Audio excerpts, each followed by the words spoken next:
ഇരുമുടിക്കെട്ടും പേറി പടിപതിനെട്ടും കേറി ഇവർ വരുന്നയ്യ നിന്റെ ശരണമന്ത്രവുമാ.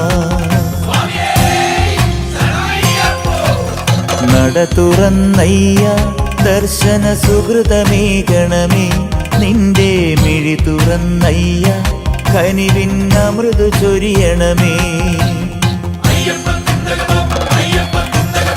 ഇരുമുടിക്കെട്ടും പേറി പടിപതിനെട്ടും കേറി ഇവർ വരുന്നയ്യ നിന്റെ ശരണമന്ത്രവുമാ.